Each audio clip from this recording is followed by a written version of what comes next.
Orrery making is a very, very rare profession. There's not many people in the world that do it, just a handful.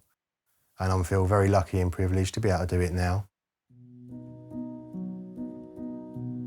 I suppose it's the old story of the eternal dreamer. In the mid-60s, I served an apprenticeship as a toolmaker and precision machinist, and that was for 5 years. I realised that some of the things I'm making had really beautiful forms, and they weren't just functional tools, which they were, but they also had a definite artistic quality about them. When I retired from my business, I started to make model steam engines as a hobby. I went to an auction in London at Christie's in Knightsbridge, and I saw for the first time an Orrery, and I looked at it and I thought, that is fantastic. I would really like to make that.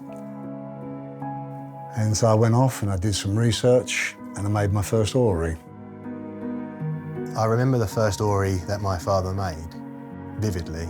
I had no idea what it was. There's no manual to Orrery making, there's no school to Orrery making. The only way you become better is by making mistakes. So we cut the gears using a gear cutter that we've made ourselves, cut the teeth into lots of different diameter gears. The worm wheel is made from bronze. The reason they're made from bronze is naturally lubricating. I couldn't actually describe the feeling of what it's like to crank the handle and watch the planets turn. Sometimes you could find yourself there for quite a while, just turning and turning the handle and watching all the planets and moons move. I don't think there is one part which is particularly difficult.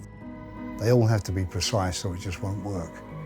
The gearing is so high, if you just rest your finger on any of the planets, the whole Orrery just shudders to a standstill.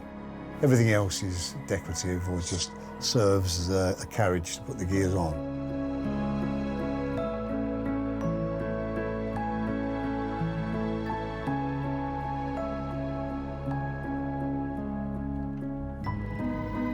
My nephew won first prize at school in the science fair for an Orrery that we collaborated on. A craft passed down from family member to family member is quite a rare thing nowadays. And I hope to pass the craft on through my family, just as my father passed it on to me. Each Orrery that I make is just a stage upon a journey, and the journey's end can never be reached because the universe is so vast that no human being or race of people or any group of planets, if they were inhabited, could ever produce machines that would reproduce the universe. It's just the universe.